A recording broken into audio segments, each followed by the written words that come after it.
اعوذ باللہ من الشیطان الرجیم بسم اللہ الرحمن الرحیم الحمد للہ الذی جعلنا من المتمسکین بولایت علی امیر المؤمنین و اولادہ الطاہرین الصلاۃ والسلام علی سیدنا و نبینا ابی القاسم محمد صلی اللہ علیہ وآلہ وسلم۔ ایام فاطمیہ کے حوالے سے حدیث کساء پہ آج 5ویں گفتگو آپ کے لیے ہدیہ کر رہی ہوں۔ پنجتن پاک کا ذکر اور 5ویں گفتگو پہ حدیث کساء پہ آج ہماری مکمل ہو جائے گی۔ تو اب اس میں گزشتہ ویڈیو میں نے آپ کے سامنے یہاں تک حدیث پہنچی تھی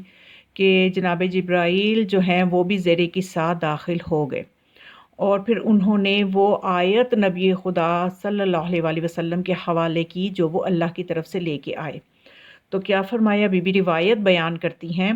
فقال لأبی ان اللہ قد اوحى الیکم یقول انما یرید اللہ لیذہب عنکم الرجس اہل البیت ویطہرکم تطہیرا۔ تو اب یہاں پہ جبرائیل وحی لے کے آئے ہیں، آیت لے کے آئے ہیں، اور یہ آیت اس وقت تک رکی رہی جب تک کہ جناب سیدہ زیر چادر نہ آ گئی۔ جب جناب سیدہ بھی زیر چادر تشریف لے آئیں تو اس کے بعد جبرائیل نے وہ پیغام دیا، اور وہ بھی زیر چادر دیا، خود بھی اندر تشریف لے گئے، اس لیے کہ یہ پیغام جو تھا یہ تطہیر کی مصداق ہستیوں کے لیے تھا، اور تاکہ کوئی غیر اس میں شامل نہ ہو سکے، اور خدا نے جو طہارت کی سند دی ہے وہ انہی 5 ہستیوں کے ساتھ مخصوص رہے۔ تو جبرائیل نے چادر کے باہر کھڑے ہو کے وہ پیغام نہیں دیا، جب اذن خدا اور رسول کے بعد زیر چادر جبرائیل بھی داخل ہو گئے تو اس وقت بی بی فرماتی ہیں فقال لأبی کہ جبرائیل نے میرے بابا جان سے یہ کہا۔ اب یہ قابل لطف بات یہ ہے کہ بی بی کی عظمت کو سمجھے ہی نہیں ہے یہ دنیا، سمجھنے کی کوشش تو کیجئے کہ جبرائیل جو پیغام رسول خدا کو دے رہے ہیں وہ بھی جناب سیدہ براہ راست سن رہی ہیں، بغیر کسی واسطے کے سن رہی ہیں، اور روایت جو ہے وہ ہم تک پہنچی۔ اور اگر اللہ جو کوئی بات فرماتا ہے، جو بھی کچھ فرماتا ہے، وہ بھی جناب سیدہ بغیر کسی وسیلے کے سنتی ہیں، بغیر کسی واسطے کے براہ راست سنتی ہیں۔ اب یہاں پہ جبرائیل جو کچھ رسول خدا سے کہہ رہے ہیں، بی بی نے بغیر کسی وسیلے سے سنا کہ جبرائیل نے کیا کہا۔ فقال لأبی، جبرائیل نے میرے بابا سے یہ کہا، ان اللہ قد اوحا، کہ بے شک اللہ نے یہ وحی کی ہے، الیکم، آپ کی طرف، کہ وہ یہ کہتا ہے انما یرید اللہ، کہ صرف اور صرف اللہ کا یہ ارادہ ہے کہ لیذہب عنکم الرجس، کہ دور کر دے اہل البیت سے رجس کو، جس طرح سے کہ، اور ان کو ایسا پاک و پاکیزہ کر دے جس طرح سے کہ پاک و پاکیزہ کرنے کا حق ہے۔ تو یہ ایک پیغام ہے جو جبرائیل نے رسول خدا تک دیا اور بی بی کی زبان مطہر سے ہم تک پہنچا۔ تو یہ حدیث کساء جو ہے اس میں وہ قابل غور بات یہ ہے کہ اللہ تعالیٰ نے اپنے نبی کے دعائیہ الفاظ کو، یعنی جو دعائیہ الفاظ آپ نے فرمائے تھے کہ اے اللہ یہ میرے اہل بیت ہیں اور ان سے رجس کو دور کر دے اور انہیں پاک و پاکیزہ کر دے، اور بعین ہی انہی الفاظ کو آیت بنا کے اللہ نے بھیج دیا، انہی دعائیہ کلمات کو آیت بنا دیا جو کہ آیت تطہیر کے نام سے ہمیں یاد ہے۔ تو پھر اس کے بعد فرمایا جناب سیدہ کونین نے فقال علی لأبی یا رسول اللہ، کہ اب علی جو ہیں انہوں نے میرے بابا سے یہ فرمایا، یا رسول اللہ اخبرنی مال جلوسنا ھذا تحت الکساء، مجھے خبر دیجئے کہ جو کوئی اس حدیث کو ایک جگہ جمع ہو کے بیان کرے، مال جلوسنا ھذا تحت الکساء، کہ یہ جو زیر کساء والی روایت ہے اس کے لیے مجھے خبر دیجئے کہ اس کے لیے کیا فضیلت ہے، اس بندے کے لیے، من الفضل عند اللہ، اللہ کے نزدیک اس کی کیا فضیلت ہے کہ جو ہماری اس حدیث کو بیان کرے۔ فقال النبی صلی اللہ علیہ وآلہ، تو پھر نبی صلی اللہ علیہ وآلہ وسلم نے یہ فرمایا، والذی بعثنی بالحق نبیا واصطفانی بالرسالۃ نجیا۔ پھر نبی نے یعنی علی علیہ السلام، دیکھیں یہاں پہ قابل لطف بات یہ ہے کہ مولا کائنات جو ممبر سلونی پہ فرماتے ہیں، سلونی سلونی، کہ میرے سے پوچھو جو پوچھنا ہے، تو آج ایک منزل نظر آئے کہ جہاں علی بھی پوچھتے نظر آ رہے ہیں۔ ورنہ تاریخ میں کبھی کہیں علی کسی سے پوچھتے نظر نہیں آتے، کوئی مسئلہ بھی کہیں کسی سے، بلکہ ہر کوئی مولا علی کی طرف آتا ہے پوچھنے کے لیے، لیکن مولا علی ہر ایک سے بے نیاز ہیں، وہ کسی سے نہیں پوچھتے۔ آج اگر علی بھی پوچھتے ہیں تو صرف علی کا ایک ہی استاد نظر آئے گا مولا علی کا، اور وہ ہے رسول خدا۔ تو یہاں پہ ہمیں سمجھ میں آیا کہ مولا کائنات بھی اگر کسی سے کبھی کچھ پوچھیں گے تو وہ صرف ایک ہی ہستی ہوگی دنیا میں، وہ انبیاء کے سردار سرور کائنات ہوں گے۔ تو مولا علی نے پھر پوچھا کہ یا رسول اللہ کیا فضیلت ہے اللہ کے نزدیک؟ تو پھر نبی مصطفیٰ نے جو ہے 2 قسمیں کھا کر، دیکھیے ایک تو یہ فضیلت بتانے والا خود سردار انبیاء، اسے کیا ضرورت کہ وہ قسم کھا کے بات کرے، لیکن یہاں پہ عظمت بتانا مقصود ہے، اس کی فضیلت بتانا مقصود ہے، اس لیے نبی ہونے کے باوجود، جب خدا ہونے کے باوجود قرآن میں قسمیں کھا کے بات کرتا ہے، تو وہاں پہ بھی خدا کے قسم کھانے کا مطلب یہ ہوتا ہے کہ خدا اس چیز کی عظمت کو بیان کرنا چاہتا ہے۔ تو یہاں پہ بھی رسول خدا جو ہیں وہ قسم کھا کے کہتے ہیں والذی بعثنی، کہ قسم اس ذات کی جس نے مجھے مبعوث کیا حق کے ساتھ، مجھے نبی مبعوث کیا، واصطفانی، اور مجھے چن لیا، بالرسالت، رسالت کے ساتھ، بالرسالت نجیہ، یعنی مجھے چن لیا رسالت کے ساتھ، ما ذکر خبرنا ھذا فی محفل من محافل اہل الارض، کہ جو کوئی بھی دنیا کی محفلوں میں سے کسی محفل میں ہماری اس حدیث کا ذکر کرے گا، اور اس جگہ پہ وفیہ، اس محفل میں، فیہ جمع من شیعتنا و محبینا، اور اس میں جمع ہوئے ہوں گے ہمارے شیعہ اور ہمارے محب۔ اب یہ دیکھیے کہ میں نے بہت شروع میں ایک ویڈیو میں بھی بتایا تھا کہ یہ روایت جو ہے حدیث کساء جو ہے 41 طریقوں سے اہل سنت سے نقل ہوئی ہے، اور 34 طریقوں سے اہل تشیع سے یہ نقل ہو کے آئی ہے۔ تو جہاں پہ زیادہ طریقوں سے نقل ہو کے آئی ہے وہ اس کے لیے اجتماع نہیں کرتے، اس حدیث کو اپنی محفلوں میں نہیں پڑھتے، اور ہم اس حدیث کو فخر سمجھتے ہیں، ہر مجلس کے آغاز میں، ہر محفل میں ہم اس حدیث سے آغاز کرتے ہیں اپنی محافل کا۔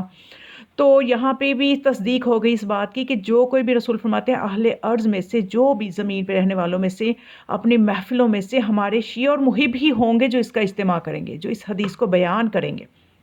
وہ ہمارے شیعہ اور ہمارے محب ہوں گے۔ تو جب وہ اس حدیث کو بیان کریں گے تو انہیں ملے گا کیا؟ 2 قسمیں کھا کے سردار انبیاء یہ بات فرماتے ہیں، وَنَزَلَتْ عَلَيْهِمُ الرَّحْمَةُ وَحَفَّتْ بِهِمُ الْمَلَائِكَةُ وَاسْتَغْفَرَتْ لَهُمْ إِلَىٰ أَن يَتَفَرَّقُوا، کہ ان کے اوپر اللہ اپنی رحمت کرے گا، رحمتیں نازل کرے گا، اور اس جگہ کو فرشتے اپنے گھیرے میں لے لیں گے، یعنی جہاں پہ محب اور شیعہ اکٹھے ہو کے اس حدیث کو بیان کر رہے ہوں گے، وہ تو وہاں پہ فرشتے اس جگہ کا گھیراؤ کر لیں گے، اور پھر صرف گھیراؤ ہی نہیں کریں گے بلکہ کیا فرمایا، وَاسْتَغْفَرَتْ لَهُمْ، وہ فرشتے ان بیٹھے ہوئے لوگوں کے لیے استغفار بھی کریں گے۔ سوچئے ہمیں اور کیا چاہیے، اس سے بڑی نورانی محفل کیا ہو سکتی ہے کہ انسان وہاں پہ جب ذکر آل محمد کر رہا ہو اور فرشتوں نے اس کو اپنے احاطے میں لے لیا ہو، اپنے گھیراؤ، اپنے حصار میں اس جگہ کو لے لیا ہو، اور پھر ان لوگوں کے لیے معصوم مخلوق ہے، نوری مخلوق ہے فرشتے، اور جب نوری مخلوق اور معصوم مخلوق ہمارے لیے استغفار کرے تو اللہ اس استغفار کو کیسے رد کر سکتا ہے؟ اور جبکہ یہاں پہ ضمانت بھی خود نبی لے رہے ہیں کہ واقعاً ایسے ہوتا ہے، میں سچا نبی یہ کہہ رہا ہوں کہ اس جگہ پہ فرشتے اس کو گھیر لیتے ہیں اور پھر استغفار کرتے ہیں، اور پھر کب تک کرتے رہتے ہیں استغفار؟ کہ اب حدیث کے ساتھ تو پڑھی گئی ہے، لیکن وہاں پہ بیٹھ کے ابھی بھی محب اور شیعہ چائے پی رہے ہیں، کھانا کھا رہے ہیں، لیکن وہ جب تک وہاں پہ موجود ہیں تب تک وہ استغفار کرتے رہیں گے، گرچہ اب حدیث نہیں پڑھی جا رہی،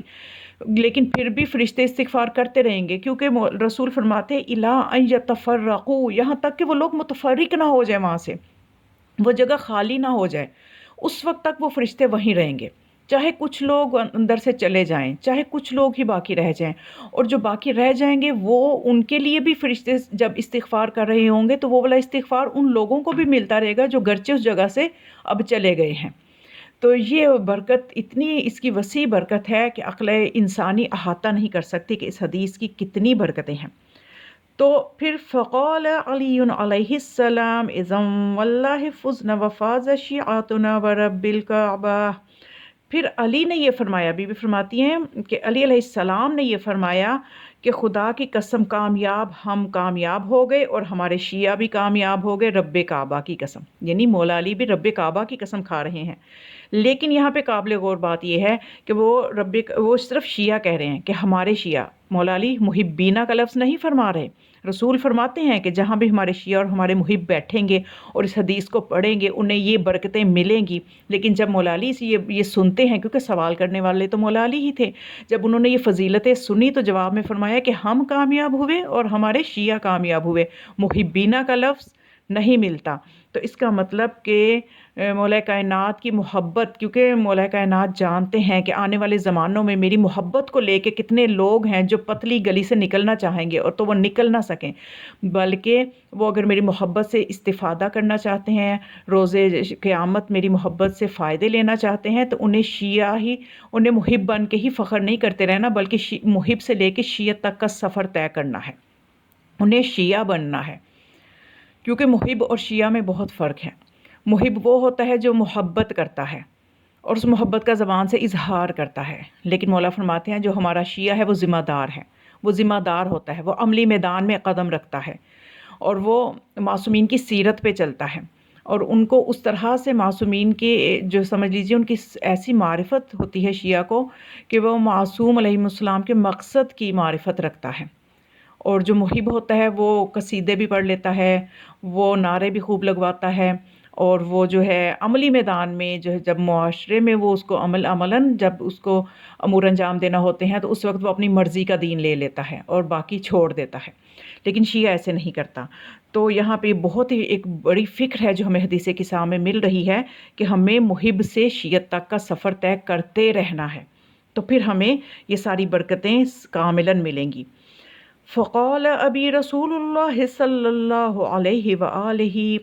پس فرمایا میرے بابا جان رسول اللہ صلی اللہ علیہ وآلہ وسلم نے کہ یا علی والذی بعثنی بالحق نبیا واصطفانی بالرسالۃ نجیا، کہ میرے بابا نے دوبارہ سے فرمایا اے علی، مجھے قسم اس ذات کی جس نے مجھے برحق نبی بنایا اور مجھے چن لیا رسالت کے لیے، ما ذکر، جو کوئی بھی ذکر کرے گا، خبرنا ھذا، ہماری اس روایت کو، حدیث کساء کو، فی محفل من محافل اہل الارض، اہل ارض میں سے جو بھی اپنی محفلوں میں اس حدیث کا ذکر کرے گا، وفیہ جمع من شیعتنا ومحبینا، اور وہاں پہ جمع ہوئے ہوں گے ہمارے شیعہ اور ہمارے محب، یعنی وہی اس محفل کا انعقاد کریں گے۔ وفیہم، اور انہیں ملے گا کیا، پھر دوبارہ 3 اور فضیلت رسول بتا رہے ہیں،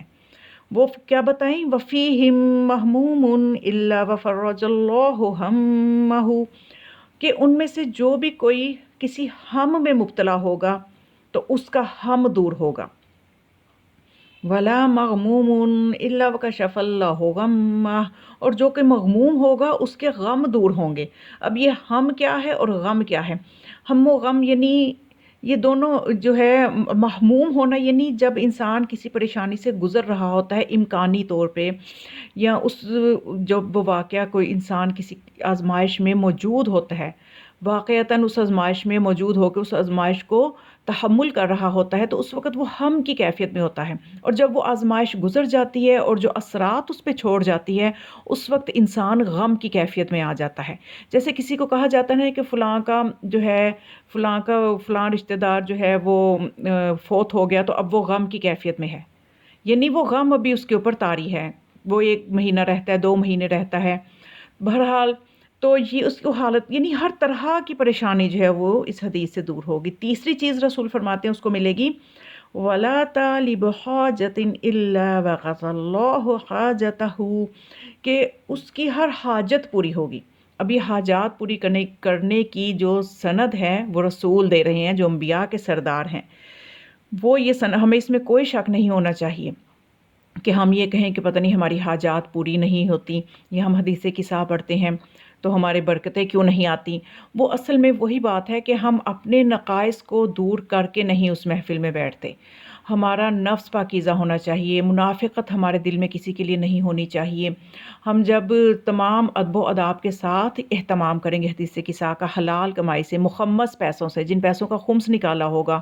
اور پھر اگر ایسی رقم کے جس میں سے کبھی خمس کا پتہ ہی نہیں ہے، اسی طرح سے زندگی گزار رہے ہیں، تو پھر یہ چیزیں بھی اپنے اثرات اسی حساب سے برکت تو دیتی ہیں، لیکن اس طرح سے فیضیاب انسان نہیں ہو پاتا۔ تو ہمیں اپنے نقائص کو بھی ساتھ ساتھ دور کرنے کی کوشش کرنی چاہیے، گرچہ ہم کاملاً دور نہیں کر سکتے، لیکن ایک کوشش کرنے والوں کی لسٹ میں اگر ہم آ جائیں، یعنی خمس اگر نہیں دے رہے، دینا شروع کر دیں، قسط کے طور پہ قسط بنا بنا کے تھوڑا تھوڑا دینا شروع کر دیں، کہ ہم اس لسٹ سے نکل جائیں کہ جو مولا کے پاس سے ایک بالکل خمس نہ دینے والوں کی لسٹ ہے، اس میں سے ہم نکل کے اس میں چلے جائیں کہ جو دینے کی کوشش کرتے ہیں اور دے رہے ہیں، چاہے وہ کچھ مقدار ہی دیں۔ تو اس سے بھی کیا ہوگا کہ ہم ان اعمال کی برکتوں کو لینے والے ہو جائیں گے، زیادہ اچھے طریقے سے ہم فیضیاب ہو سکیں گے۔ تو پھر کیا ہوتا ہے کہ خدا حاجات کو بھی پورا کرتے اس حدیث کی برکت سے۔ پھر مولا علی نے جب یہ سنا، فقال علی علیہ السلام، بی بی فرماتی ہیں علی علیہ السلام نے فرمایا، اذن واللہ فزنا وسعدنا وکذلک شیعتنا فازوا وسعدوا فی الدنیا والآخرۃ ورب الکعبہ۔ فرمایا کہ ہاں اسی طرح سے جب سنا علی علیہ السلام نے فرمایا اللہ کی قسم ہم کامیاب ہوئے، اور ساتھ سعیدنا بھی فرمایا، فزتو، اور جیسے آپ نے فرمایا تھا نا مولا کائنات کا جملہ، وہاں سے میں آپ کو سمجھاؤں گی فزنا کا مطلب، فزتو بھی رب الکعبہ، کہ اللہ رب کعبہ کی قسم میں کامیاب ہوا، یعنی مطلب یہ کہ کامیابی بھی ملی اس کو اور سعادت مند بھی وہ ہو گیا، یعنی کامیابی جو کہ دنیا اور آخرت کی کامیابیاں ہیں، اور سعادت مند ہونا کہ یہ انسان کو اس قابل کرتا ہے کہ وہ کامیابی کے راستے پہ چلنا شروع ہو جائے، یعنی پہلے انسان سعادت مند بنتا ہے تو پھر وہ کامیاب ہوتا ہے۔ تو یہ کامیابی کی سند بھی مل گئی، سعادت مند ہونے کی سند بھی مل گئی، اور مولا فرماتے ہیں اسی طرح سے کامیاب ہوئے ہمارے شیعہ، اور سعادت مند بھی ہوئے، نہ صرف دنیا میں بلکہ آخرت میں بھی، یعنی دنیا اور آخرت کی جو ہے وہ ہمیں کامیابیاں مل جائیں گی۔ اور یہاں پہ بھی آپ نے غور کیا کہ مولا کائنات کی طرف سے شیعہ تو نہ ہی فرمایا، جبکہ یہاں دوسری مرتبہ بھی جب رسول خدا نے قسمیں کھا کے آپ نے ارشاد فرمایا تو شیعتنا محبینہ کہا، لیکن مولا علی نے کیا فرمایا کہ شیعتنا، صرف شیعتنا کہا۔ تو مطلب یہ کہ ہمیں مولا کائنات کی محبت سے غلط فائدے نہیں اٹھانے، غلط استفادہ نہیں کرنا، ان کی محبت کو گناہوں کی سند نہیں سمجھ لینا، اور دوسری بات یہ کہ ہم نے محب ہی ہیں تو اسی پہ نہیں رکے رہنا، کوشش جاری کرتے رہنا ہے، گرچہ ہم شیعہ بن پائیں یا نہ، لیکن ہم کوشش کرنے والوں میں شمار ہو جائیں، تو اس سے بھی ہمیں بہت کامیابیاں انشاءاللہ ملیں گی۔ امید ہے کہ آج یہ حدیث کساء جو ہے اس سے کافی ماشاءاللہ یہ جو 5 ویڈیوز آپ اگر سن لیں تو الفاظ جو ہیں وہ بھی صحیح درست ادا ہوں گے، ترجمہ بھی آ جائے گا، اور اس کی برکتیں بھی ہمیں پتہ چل جائیں گی، تو انشاءاللہ پھر ہم اس حدیث کو زیادہ توجہ سے سنیں گے اور زیادہ شوق سے سنیں گے، تو بہترین طریقے سے فیضیاب ہو پائیں گے۔ دعاؤں میں یاد رکھیے گا، وما علیہ الا البلاغ، والسلام علیکم ورحمۃ اللہ وبرکاتہ۔